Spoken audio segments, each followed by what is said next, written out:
pueda escuchar el texto.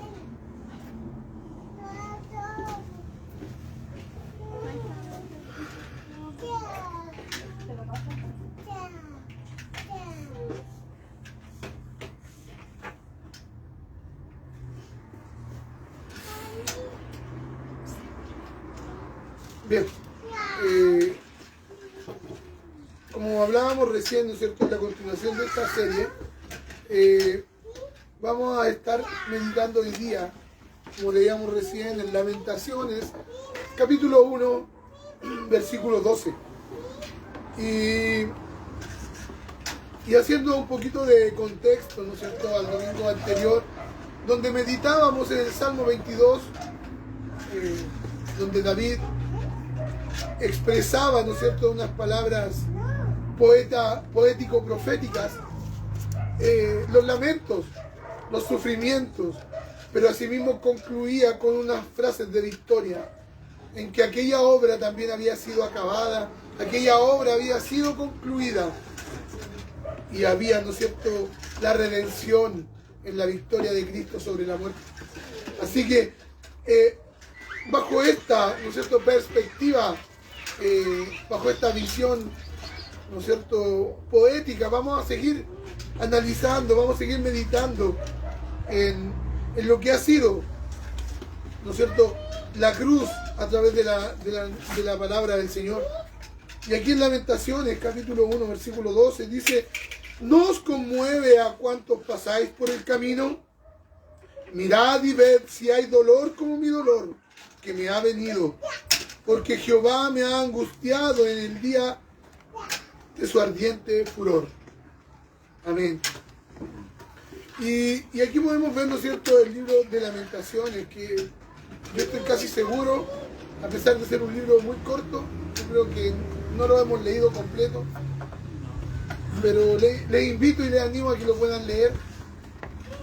Es un libro muy hermoso, tiene un sinnúmero de versículos maravillosos, ¿no es cierto? A pesar de ser un libro mixto, podríamos decirlo, mezclado, ¿no es cierto? Y muchos, tanto profetas como poetas del Antiguo Testamento, ¿no es cierto?, retoman y él, ¿no es cierto?, va tomando de cada uno de ellos ciertas cosas, ¿no es cierto? Es una queja, es un poema, es un lamento, es una contemplación fúnebre, ¿no es cierto?, del desastre vivido por Jerusalén a lo largo de su historia y en estos últimos tiempos que está relatando, ¿no es cierto?, Jeremías. En realidad podríamos decir que es una colección de 5 tristes lloros o lamentos dichas por el profeta Jeremías al llorar día a día por su amada Jerusalén. De hecho, yo creo que todos hemos escuchado cómo es el apodo de Jeremías. Profeta llorón. El profeta llorón, ¿no es cierto? Y él amaba tanto a la ciudad, al pueblo, ¿no es cierto?, como amaba a su propia alma. De hecho, podemos darnos cuenta de cómo él se expresa de ellos, ¿no es cierto?, en cada uno de los lamentos. Pero sin embargo, podemos ya entrar y dice que los judíos leían este libro cada noveno mes, cada noveno día del mes de agosto, para nosotros, digamos así, de cada año. Y ese día conmemoraban entre sí 5 grandes acontecimientos desastrosos, devastables, de lo que ocurrió a la nación de Israel en lo largo de su historia. Cuando leían este libro, cuando leían las Lamentaciones. El primero, ¿no es cierto?, celebraban tristemente la rebelión de los hijos de Israel en el desierto y consecuentemente el deambular por 40 años. La destrucción del primer templo por manos de los babilonios. La destrucción del segundo templo por los romanos. La toma de Beter por los romanos bajo la dirección de Adriano, cuando mataron alrededor de 580.000 judíos. Y el arado de Sion como un campo de cumplimiento, donde lo habla, ¿no es cierto?, en Jeremías 26:18 y Miqueas 3:12, donde da a entender, ¿no es cierto?, la significancia de este campo para la vida de Israel. Y estos cinco capítulos, o este libro completo, este quíntuple lamento de Jeremías está claramente organizado, estructurado de una forma maravillosa. Y de hecho cada uno de ellos comienza con las letras sucesivas del alfabeto hebreo. Cada uno de ellos, el siguiente capítulo, ¿no es cierto? Los dos primeros capítulos, ¿no es cierto?, comienzan y tienen 22 versículos cada uno de ellos. El siguiente capítulo tiene 66 versículos. Cada tres versículos comienzan con la misma letra. Los tres primeros comienzan con Aleph, los tres siguientes con Bet, y así a través del alfabeto cada uno va identificando. Su traducción lo más probable es que no la tengamos, pero lo que es el original en hebreo así lo expresa. Y el cuarto capítulo tiene también 22 largos versículos, pero en este capítulo el acróstico se pierde. Y es probablemente lo que dicen los comentaristas, los estudiosos, que ya el lamento, el dolor, yo me imagino que ya las lágrimas hasta aquí en la vida de Jeremías no le permitieron, ¿no es cierto?, bajo un arrebato emocional, poder continuar de esta misma estructura, ¿no es cierto?, la continuidad del libro. De hecho, el nombre de Lamentaciones se toma de su primera palabra, ¿cómo? Ya que en el corazón del profeta quebrantado, ¿no es cierto?, muestra cómo él desnuda su vida, cómo le duele su alma, cómo él es enfrentado por todas estas situaciones. Y ciertamente, apenas entramos en el libro, unos pocos versículos, nos damos cuenta, ¿no es cierto?, ya que sin querer, de una manera automática, podemos afirmar que queremos sacar de contexto y aplicar a Cristo en cada uno de estos sufrimientos y de cada uno de estos dolores, ¿no es cierto?, ya que sin querer, y cada vez, amados hermanos, podríamos ir y descansar en este versículo que estamos analizando, ¿no es cierto?, ahora en este día, en el versículo 12 de Lamentaciones. Y nuestra mente, yo creo que viaja inmediatamente a lo que fue la cruz del Calvario, ¿no es cierto? Cuando decimos, ¿no os conmueve a cuántos pasáis por el camino? ¿No es cierto? Su mente no viaja al crucificado al verlo ahí, al ser despreciado. Mirad y ved si hay dolor como mi dolor que me ha venido, porque Jehová me ha angustiado en el día ardiente de su furor. Y vemos, ¿no es cierto?, que desde el punto de vista de Jeremías, de las Lamentaciones,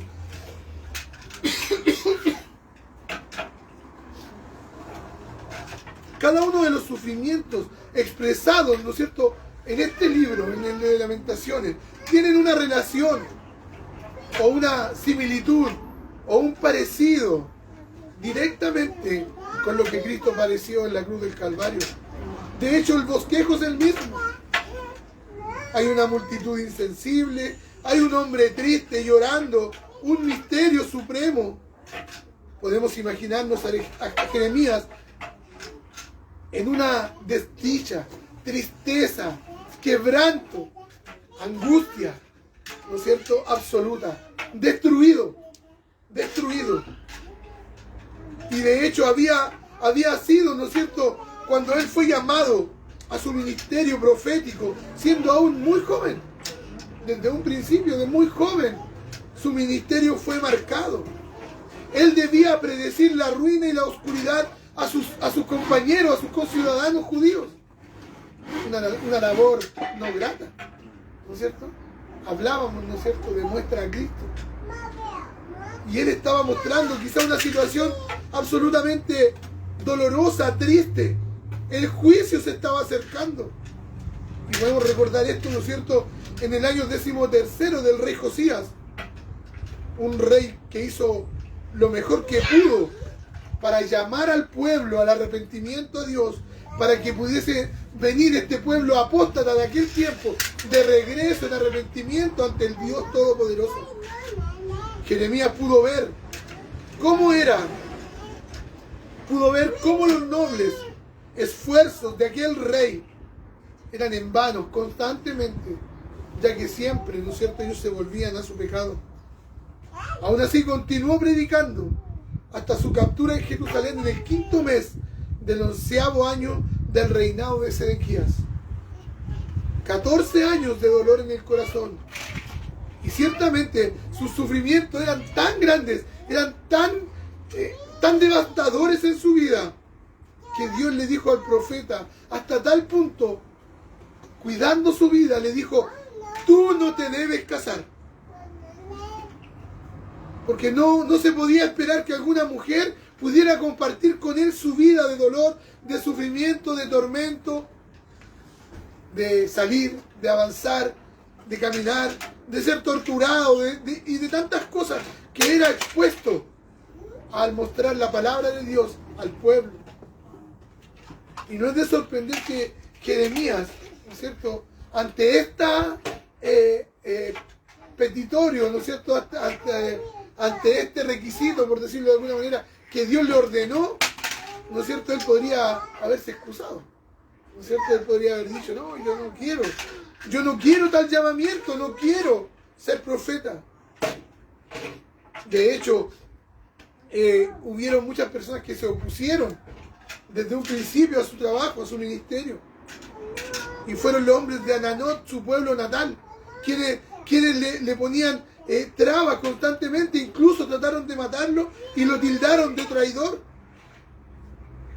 No porque se haya vendido a los pueblos extranjeros, sino que al ser la voz de Dios, él proclamó la victoria que vendría de Babilonia sobre Judá.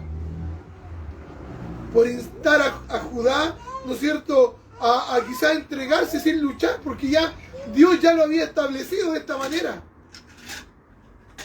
Por lo tanto, el pueblo lo tildó de traidor, lo tildó, ¿no es cierto?, de patria, le llaman algunos. Pero sin embargo, ¿no es cierto?, él no quiso ceder.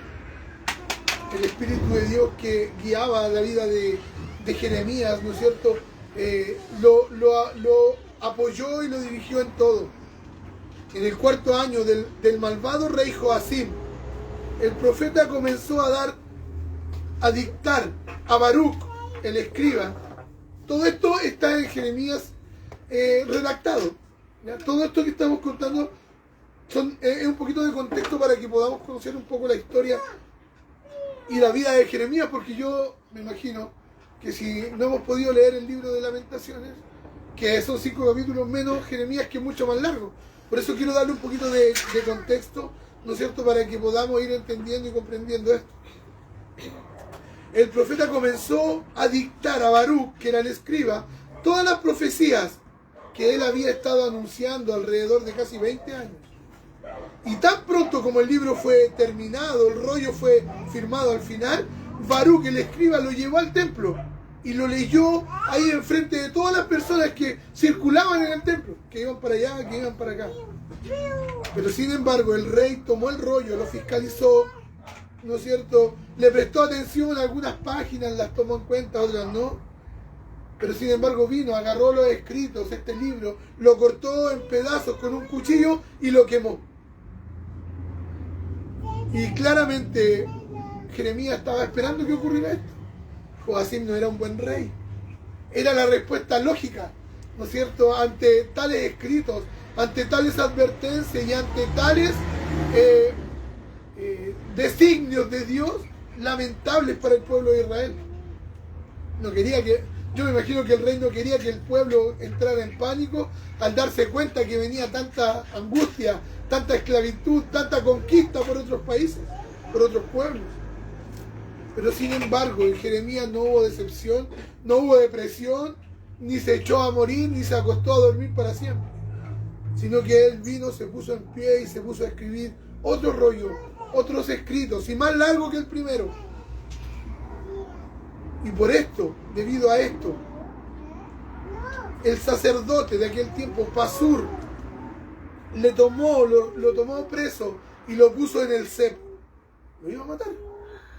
Esta persona lo iba a exterminar. Pero sin embargo, casi inmediatamente fue liberado. Y como bien podemos imaginar, ¿no es cierto?, quizás lo habían constantemente, así mismo como fue la tónica en su tierra natal, Ananot, que fue tildado de traidor, asimismo lo habían tildado, ¿no es cierto? Y lo habían denunciado de una manera amarga y violenta como un traidor. Y debido a esto, ¿no es cierto? Cuando vino el asedio de los babilonios a Jerusalén, debido, ¿no es cierto?, a todo lo que estaba ocurriendo, a todas estas preocupaciones de ser invadidos, ser atacados por diferentes lugares, Jeremías vino y hizo sus preparativos para irse de Jerusalén, para arrancar. Ahí le apresaron y le acusaron nuevamente, ya no de ser traidor, sino que aquí ya era un desertor. Ahí fue apresado por las autoridades, lanzado al calabozo y abandonado para que muriera. En esa miserable prisión se hundió en el barro cenagoso, donde hubiera parecido que no iba a encontrar a nadie, que no iba a encontrar sustento, que no iba a encontrar apoyo, que no iba a haber nada en quien descansar, en quien apoyarse, con quien ni siquiera compartir las penas, los dolores y las angustias. Pero sin embargo, ahí en ese lugar encontró un amigo inesperado, un eunuco etíope.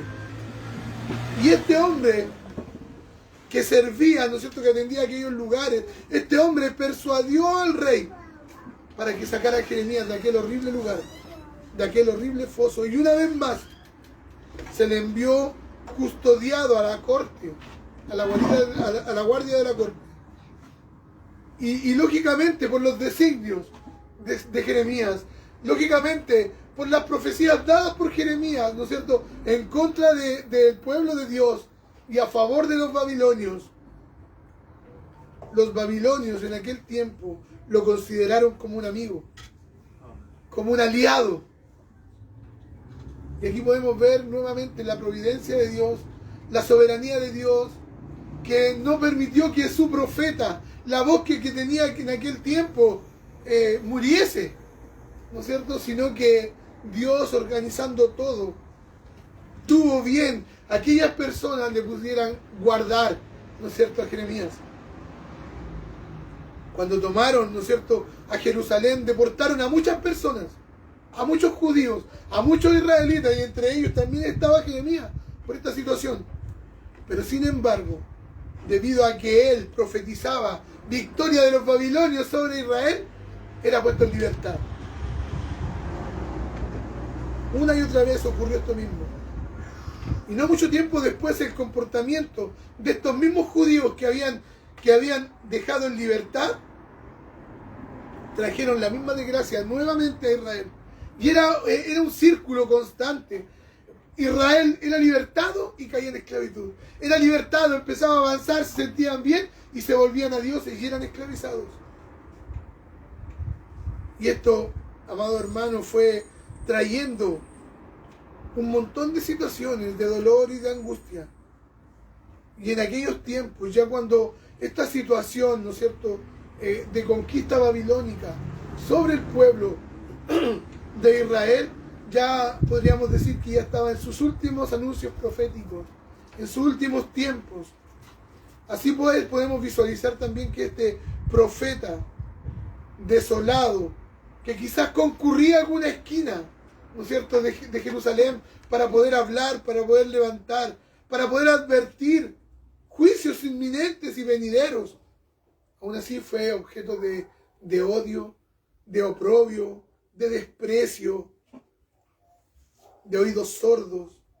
Algunos le maldecían, otros le tiraban piedras, le decían basura, y la mayoría de las personas le ignoraban. Y decían de este hombre, decían de él, ese hombre tiene que estar loco, déjenlo solo. Nuestros pensamientos caminan, ¿no es cierto?, y avanzan nuevamente y nos llevan a aquel monte Gólgota, ¿no es cierto?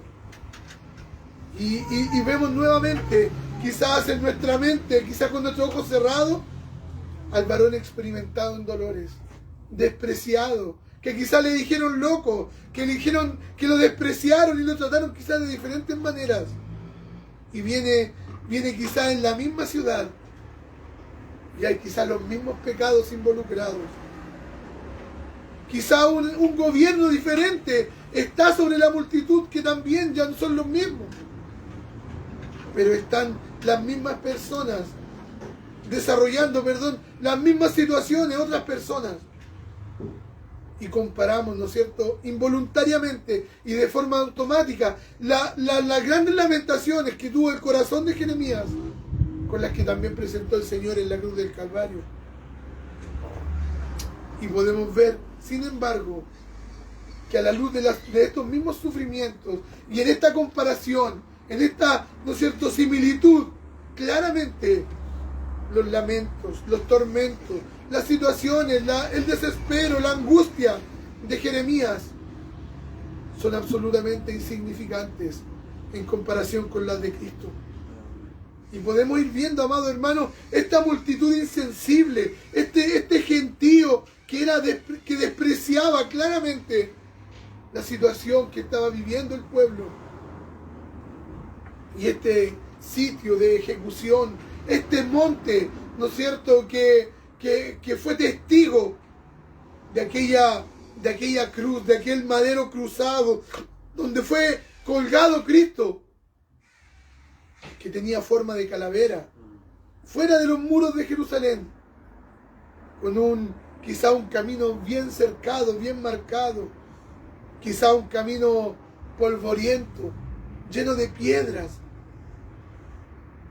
que aún así había quizás llegado la celebración de la Pascua. No sé si ustedes se acuerdan de cuando veíamos lo que significaba la Pascua. ¿No es cierto? Estaban ellos celebrando la Pascua. Las personas de todo el imperio estaban ahí. Algunas curiosas, algunas burlándose, otras despreciando, pero un sinnúmero de ellas llegaron ahí, siguieron este camino. Quizá hicieron un alto en su celebración de la Pascua para acercarse a ver al crucificado.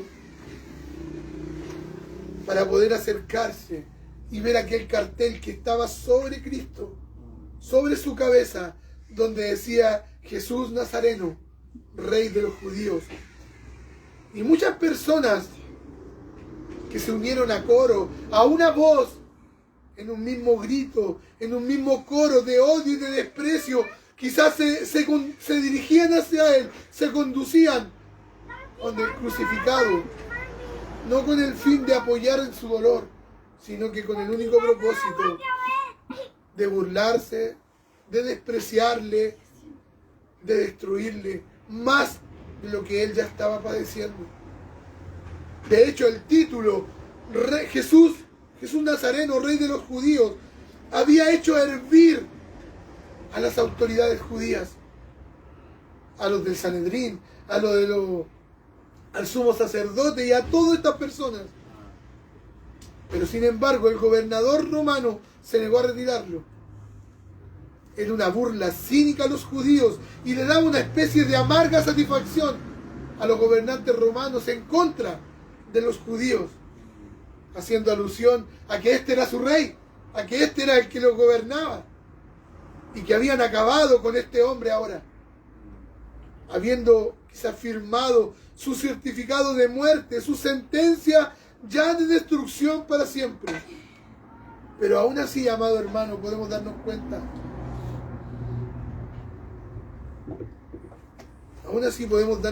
que la conciencia de Pilato le molestaba en gran manera, que encogió los hombros, cerró los ojos ante la duda. Era amigo de César. ¿Y qué más podía hacer este hombre? ¿Qué podía negarse? ¿Cómo podía quizás liberar a Jesús si estaban pidiendo que el pueblo mismo de Jesús que lo destruyera, que fuera crucificado? Y agregándole a esto, ¿qué le podía importar a él que muriera este hombre? No había para él ninguna trascendencia, no había ninguna importancia. Los judíos eran los responsables de la muerte de Cristo. Ellos eran los culpables. De hecho, si hoy día viéramos esto, podríamos decir que los mismos legalistas, ¿no es cierto?, su mismo pueblo, su círculo, ¿no es cierto?, sus mismos compatriotas, sus conciudadanos, eran los que estaban pidiendo la muerte y la cabeza de este hombre. Poncio Pilato se había lavado las manos, se libró de toda responsabilidad del asunto. El rey judío, la muerte de este hombre no era su responsabilidad. Y el que colgaba ya ahí en agonía, cubierto de sangre, no era simplemente un hombre, no era simplemente el rey de los judíos, sino que era el verdadero Hijo de Dios, el verdadero Cordero expiatorio, el Cordero inmolado. Él era la segunda persona de la Santísima Trinidad, no creada, autoexistente, eterna. Era Él quien se había inclinado a modelar el barro de Adán. Era Él quien había estado en el principio, en la creación de todas las cosas, colocando las estrellas en el espacio. Era Él quien había existido por toda la eternidad con el Padre, con el Espíritu Santo, en esta unión perfecta, desde la eternidad hasta la eternidad. La canción de los serafines, los himnos de los ángeles, la adoración de los querubines, de los principados, de los poderes, de los tronos y dominios de todo el mundo, todo centrado en Él, todo por Él y para Él. Pero en aquel momento, todos extrañamente callados, como una raza de seres en un distante planeta, que se ocupaban solamente de sus cosas, de sus asuntos, y cada uno andaba de manera oscura. Y la terrible tarea de asesinar al Cristo encarnado, al Hijo de Dios,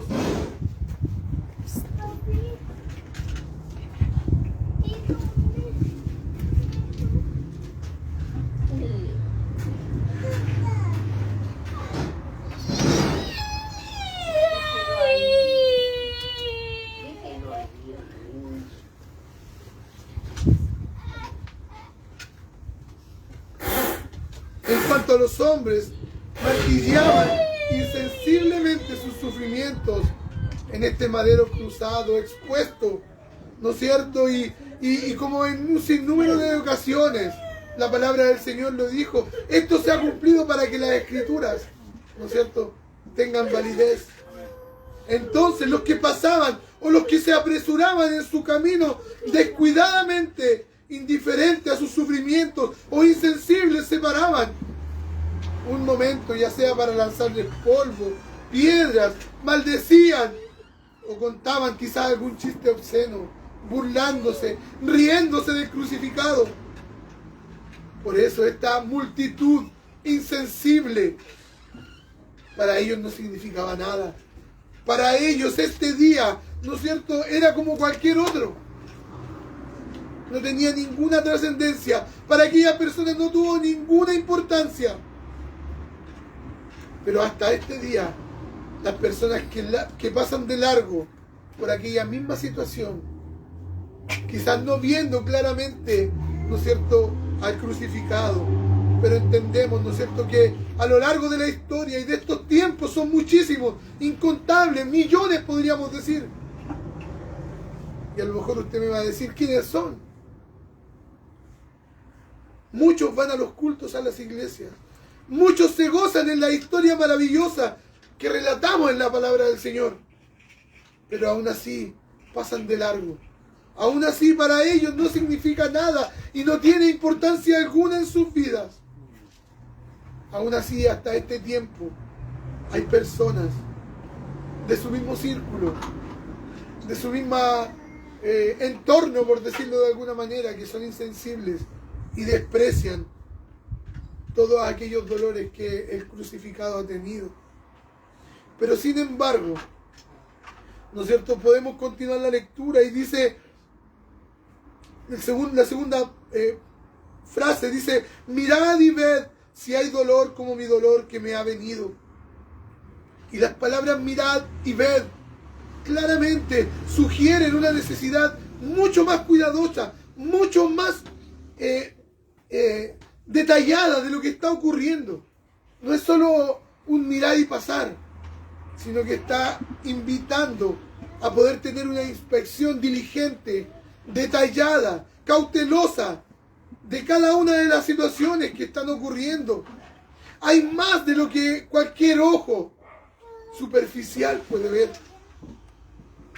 Estos escritos nos dan a entender, amado hermano, mire cuidadosamente, deténgase, tome atención y ponga mirada en esto. Una actitud accidental, descuidada, nunca lo haría. De hecho, la Biblia contiene numerosas historias de santos sufrientes, muchísimos, que podríamos también considerarlos como un hombre llorón, ¿no es cierto? Como Jeremías. Jacob, por ejemplo, él tuvo sufrimientos paternales o sufrimientos familiares. Aunque fue el padre de 12 tribus, el pobre y viejo Jacob tuvo un sinnúmero de desilusiones familiares. Vemos una vida marcada, una decadencia en el patriarca de la familia desde el comienzo. De hecho, Abraham sobresalió como padre, porque yo sé, dijo Dios, que mandará a sus hijos y a su casa después de sí, hablando de Isaac y de las promesas que vendrían. Abandonó quizá la regla de oro Isaac y su mujer, y tuvieron favoritos desde el comienzo. Esto lo vemos en Génesis 25-28. Y se montó un triste problema, una dificultad terrible. Desde antes que las cosas fueran, ¿no es cierto?, y avanzaran, en aquel momento ya estaba problema Jacob. Su vida familiar estuvo en constante conmoción, en constante agitación. Cuando Jacob dio su testimonio ante Faraón, ¿no es cierto?, dijo: pocos y malos han sido los días de los años de mi vida. Miremos a su familia, podemos observar un sinnúmero de rivalidades, riñas entre sus esposas. Podemos ver el terrible pecado de Rubén. No sé si usted lo ha leído, cuando hace la seducción de su hija Dina. La conducta criminal de Leví y de Simeón. Hubo las 2 muertes de los hijos de Judá por mano de Dios, y el episodio de Judá con la prostituta. Existía el celo general a menudo de los muchachos en contra de José. Claramente, ¿no es cierto?, cuánta envidia, cuánta discusión había entre sus hermanos en contra de José. ¿Por qué quizás nombramos a José ahora que estamos hablando de Jacob? Pero es que José, ¿no es cierto?, todos sabemos, era el hijo de su mujer amada. Por eso había más dolor en Jacob. Y ahí entonces comprendemos, debido a este celo, a esta envidia que había contra José, ocurre esta trágica pérdida para Jacob cuando se va, ¿no es cierto?, y lo venden. Y la sospecha profunda en su corazón de que sus hijos habían sacado de encima a José de la vida de Jacob. Luego vino ese arresto misterioso de Simeón por el gran visir de Egipto. Sabemos quién era el visir de Egipto, ¿verdad? José. Cuando va, ¿no es cierto?, Israel, ¿no es cierto?, guiado por Jacob y sus hermanos, Jacob y sus hijos, ¿no es cierto?, a Egipto, ¿no es cierto?, y hablan con José, que José tenía un puesto, ¿no es cierto?, era el gran visir de Egipto. Y él, ¿no es cierto?, José, no lo vamos a nombrar así, vamos a decir el visir de Egipto, ¿no es cierto?, da una exigencia. ¿Se acuerdan qué pidió él? Para que hubiese un pacto de confianza. Que venía el hermano menor, ¿no? Que llevaran a su hermano, ¿no es cierto?, a Benjamín. Y aquí, ¿no es cierto?, lo pidió como un símbolo de buena fe. Y aquí podemos encontrar un sinnúmero de sufrimientos. Yo creo que aquí nombramos varios, ¿no es cierto?, de Jacob. Pero aún así, en cada uno de ellos, en cada uno de estos sufrimientos, no nos podríamos comparar con los de Jesús. No podríamos. Ahora quizás nombramos recién a José, ¿no es cierto? Podríamos también tomarlo como ejemplo y también presentar los sufrimientos que él vivió. Y aquí, ¿no es cierto?, quizás fueron sufrimientos posicionales o profesionales, no sé cómo podríamos decirlo. Pero Dios tenía, ¿no es cierto?, un llamamiento alto para José. Tenía un propósito en la vida de José que era diferente. Pero primero tenía que pasar un sinnúmero de situaciones. Muchas veces, y ocurre dentro del Evangelio, y nos ocurre lamentablemente, a los cristianos. Queremos quizá llegar a aquella profecía que hubo de un llamamiento por el atajo, el camino corto. Pero sin embargo hay que caminar y pasar un sinnúmero de situaciones para llegar de la manera correcta donde Dios quiere que lleguemos, donde Él ha determinado. Y esto ocurrió con José. Sus hermanos lo odiaban. Era el primogénito de Raquel. Y debido a esto, ¿no es cierto?, era direccionado, era monopolizado, ¿no es cierto?, hacia él todo el amor principal de Jacob, su padre. Rubén, ¿no es cierto?, el hijo mayor de Lea, de su otra mujer, lo miraba con celo, con desagrado, con ira, con rabia. Era su rival. José era el rival de él porque, como le decía, Rubén, ¿no es cierto?, era el hijo primogénito de la otra mujer. El primogénito de una familia patriarcal, ¿no es cierto? Esto era importantísimo, de bendición, y traía consigo un montón de bendiciones a su vida. Traía recompensas, ¿no es cierto? Pero así también traía responsabilidades únicas. Y Rubén se sentía amenazado por José, que era, ¿no es cierto?, el primogénito de Raquel. Asimismo también Dan, Neftalí, Gad y Aser también tenían celo, antipatía, odio por José. Porque estos hombres eran hijos de las esposas esclavas de Jacob. Por lo tanto, comprendemos, ¿no es cierto?, que desde aquel tiempo de José pequeño, ya sin él saberlo, sin tener culpa, sin nada, ya él estaba sintiendo, ¿no es cierto?, el desprecio, el sufrimiento, quizás las malas palabras, los malos tratos de sus hermanos. Podemos ver, ¿no es cierto?, que esto era solo el principio, porque podemos ver que cuando sus hermanos mayores lo toman y lo venden como un esclavo, imagínense, siendo el amado de su padre, es vendido como un esclavo, ¿no es cierto?, para ser quizás el administrador en un futuro de los negocios principales del faraón. El visir.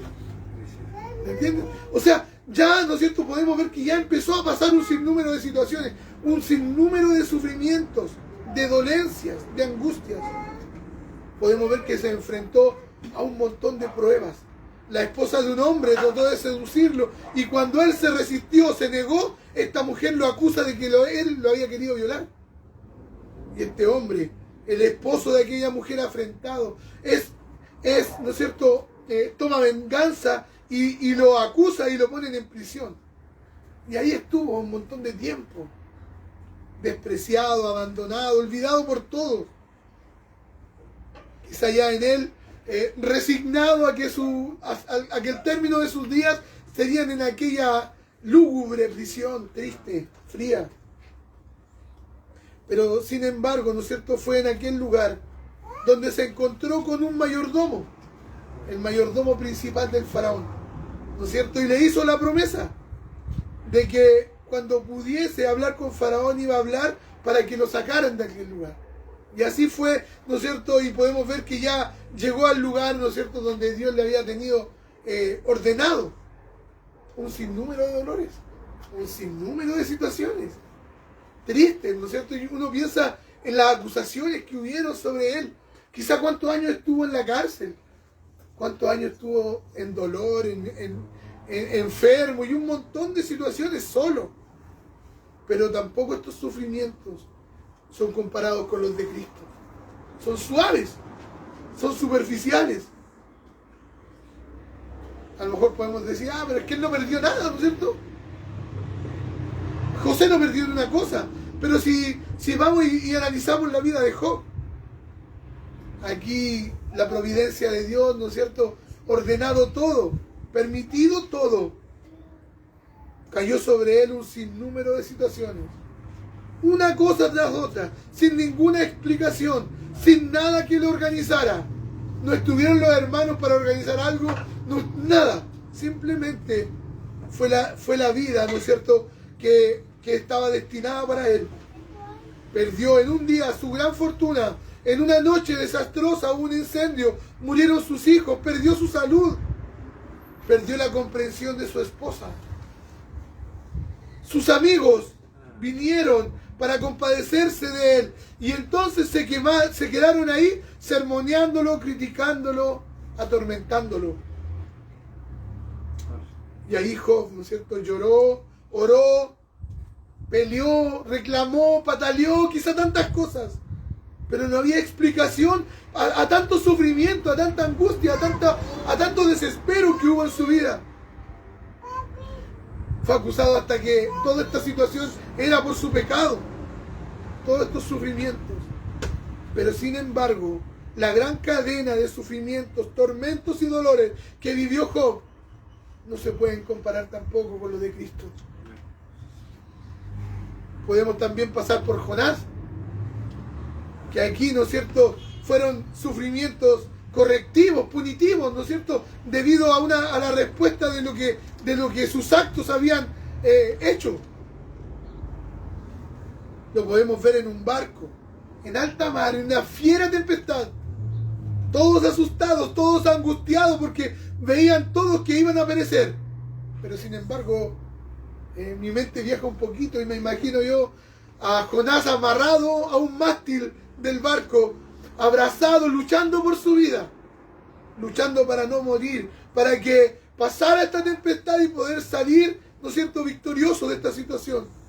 Pero sin embargo llega un momento en que él confiesa, quizá a la tripulación angustiada, aterrorizada, que es la culpa de lo que estaban viviendo era de él, de que él era el responsable de que la tormenta estaba atacando aquella embarcación. Y sin lugar a dudas, los marineros lo toman de mano, de pie, y lo lanzan al mar. Y ahí, en aquel momento, solamente ahí empiezan sus sufrimientos. Ese era el comienzo de sus sufrimientos. Y podemos ver lo horroroso que venía. Nosotros hoy día ya lo conocemos. Yo me imagino que en la mente de Jonás debe haber dicho ya, que me tiren, de aquí muero y aquí quedo yo nomás. ¿No es cierto? Y mi vida concluye de esta manera. Pero sin embargo había preparado un sinnúmero de vivencias terribles, escalofriantes por decirlo menos, casi como de una película de ciencia ficción. Que haya estado preparado un monstruo marino, que haya salido de la profundidad y se lo haya tragado vivo. Piense usted cómo podríamos comenzar a describir la angustia y la desesperación de aquel profeta en el vientre de aquel pez. La oscuridad, el hedor, la hediondez, ¿no es cierto? Piense usted en los alimentos, los jugos gástricos, todo lo que estaba ocurriendo ahí, incluso esos mismos jugos gástricos, quizás llenos de ácidos, estaba quizás consumiendo y carcomiendo su carne viva. Por lo tanto, estamos viendo unos sufrimientos terribles. Su muerte era evidente, era clara. De hecho, en Jonás 2, él mismo lo dijo, estuve en el seno del Seol. Piense usted cómo él vivió esto, cómo él lo padeció. No estamos mirando el móvil de los sufrimientos, sino que estamos viendo el desarrollo de los sufrimientos y lo que padeció cada uno. ¿No es cierto? Cada uno de estos sufrimientos que vivió Jonás, tampoco se pueden comparar con lo que vivió Cristo en la cruz. Y no solo en la cruz, desde antes. Por lo tanto, entendemos, amado hermano, que la Biblia, la palabra del Señor, nos expresa un sinnúmero de situaciones de hombres que fueron expuestos a sufrimiento y a tormento. Y volviendo nuevamente a Jeremías, quizá hemos pasado por muchos lugares, ¿no es cierto? Pero volviendo a Jeremías y analizando los suyos, ¿no es cierto? Quizás fueron personales. Todo a su alrededor se expandía en una ciudad que cobijaba a las personas que él amaba, a su círculo más cercano, a su entorno más querido. Pero lamentablemente su gran tarea, su labor fue llorar y advertir. Llorar y advertir. Él esperaba y oraba que sus palabras se escucharan para que el terrible juicio que preveía venir fuera evitado. Y lamentablemente esto no fue así. Lamentablemente vinieron los babilonios Y Jeremías vio que sus horrendas predicciones, que sus palabras fueron cumplidas paso a paso. La ciudad estaba sitiada, estaba destruida. Los enemigos buscaban quebrar los muros, destruir, escalar por sus murallas. Los judíos lucharon ferozmente, aunque ingenuamente opusieron resistencia. Quizá olvidaron, ¿no es cierto?, la desesperación, la angustia. Olvidaron las palabras del profeta, de que esto vendría, de que esta conquista del pueblo enemigo vendría sobre ellos. Y se pudieron ver personas muriendo de hambre. Todo estaba perdido. Entonces, quizás, ¿no es cierto?, entendemos lo que empieza a vivir Jeremías. Que él vea cómo los babilonios irrumpen en la desdichada ciudad, la destruyen, la toman para sí y hacen una depravación total de la ciudad. Hubo una orgía de violaciones, asesinatos, saqueos. Cuando quizás el primer tiempo de estas orgías, de esta desenfreno, de esta lascivia terminó, venían quizás atrocidades más grandes, lamentaciones, dolores, angustias. Los jóvenes, los más débiles y los viejos fueron marcados y apartados con crueldad, a sangre fría. Estrellaban violentamente contra los niños sobre rocas grandes, sobre grandes piedras, y eran destruidos, eran despedazados. Los cuerpos que quizás fueron sanos, los que estaban quizás de manera un poco más sana, más fuerte, eran encadenados y listos para una larga marcha a los mercados de esclavos en Babilonia. Los niños fueron separados de sus padres, las esposas de sus esposos.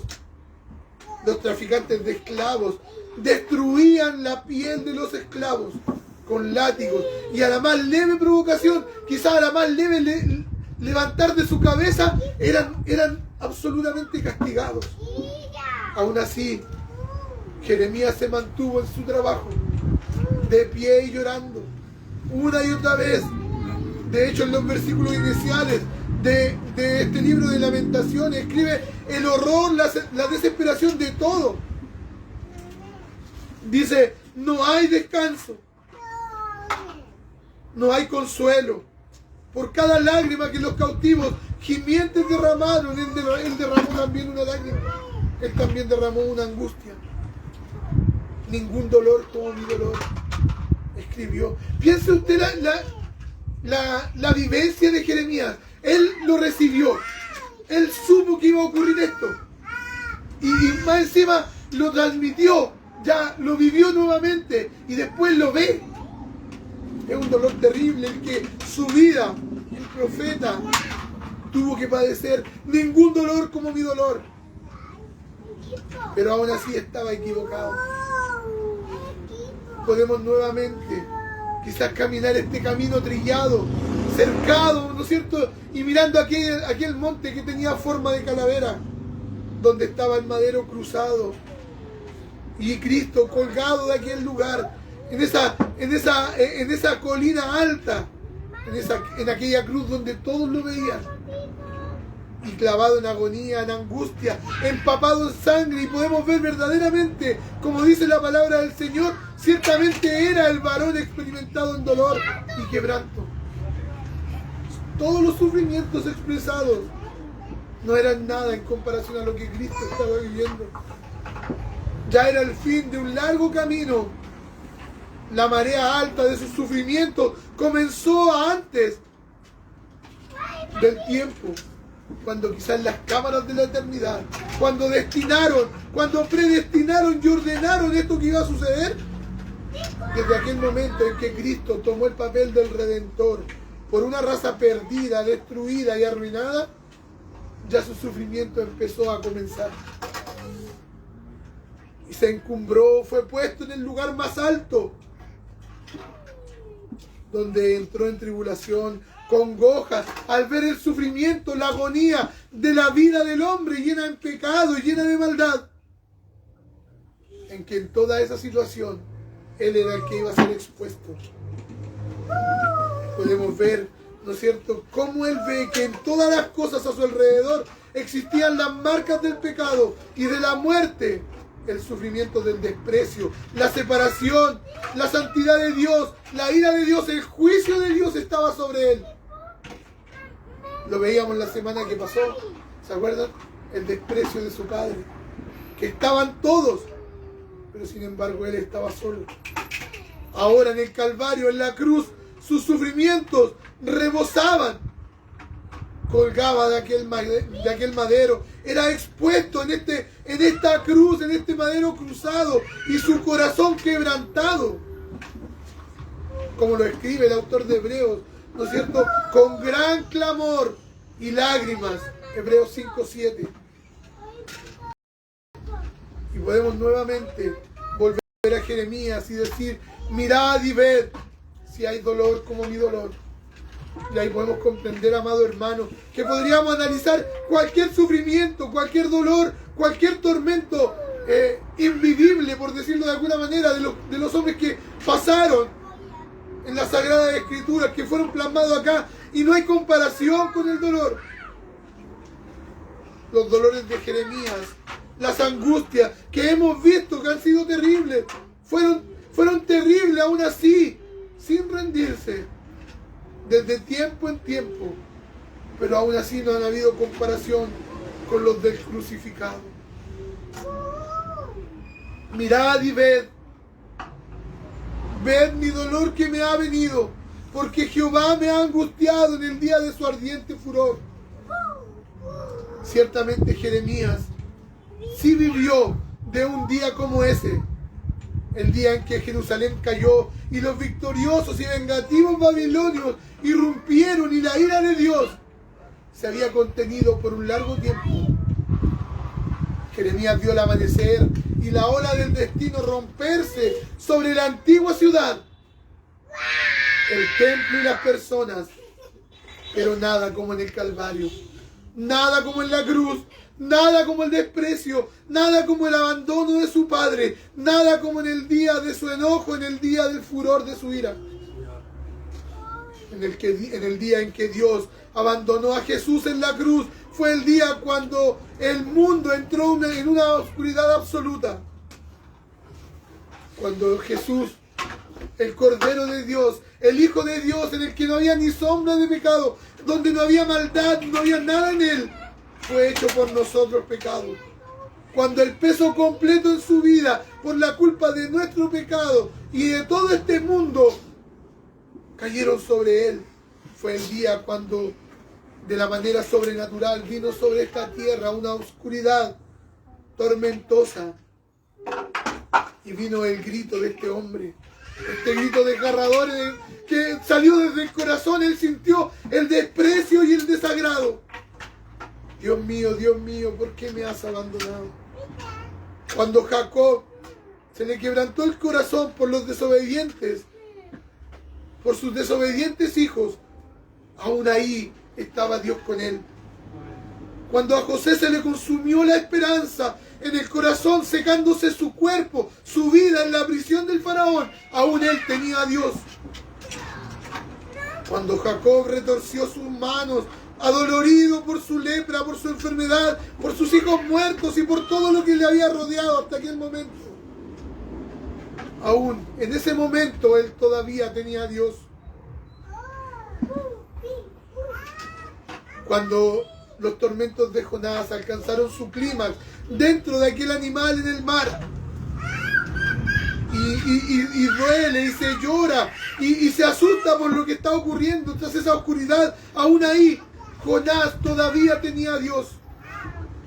Cuando Jeremías lloró capítulo tras capítulo de sus lamentaciones, aún tenía a Dios, aún escuchaba la voz de Dios. Pero cuando a Jesús se le quebrantó el corazón en la oscuridad sobre la cruz del Calvario, no tenía a nadie, ni siquiera a Dios. Fue el día ardiente del furor de la ira de Dios. Las aguas del juicio se cerraron sobre la cabeza de Cristo. Se hundió en el lodo profundo, donde no había lugar en el que podría mantenerse en pie. Y todas las olas y las nubes pasaron por encima de su cabeza.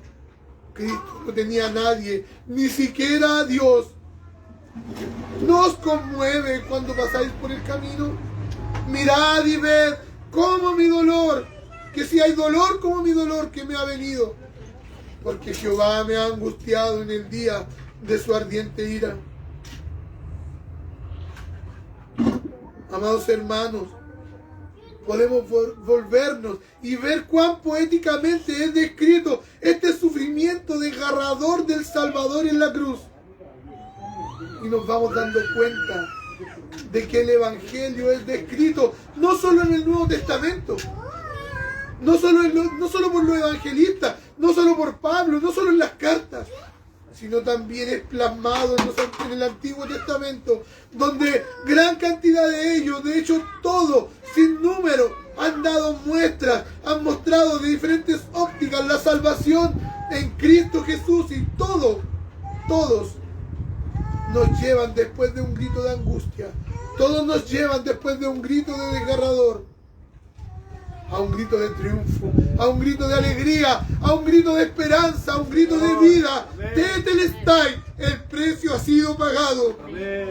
Ya hemos sido libertados, ya hemos sido rescatados. Adoremos, glorifiquemos a Dios, reconozcámosle que Él es el dueño de nuestras vidas y que no hay sufrimiento como el sufrimiento que Él ha pasado.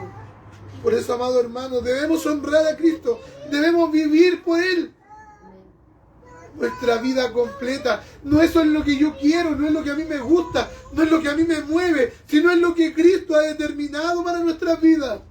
Es lo que Él ha hecho y es lo que Él ha organizado por nosotros. Por eso, amado hermano, debemos mirar constantemente por fe aquella cruz de Cristo.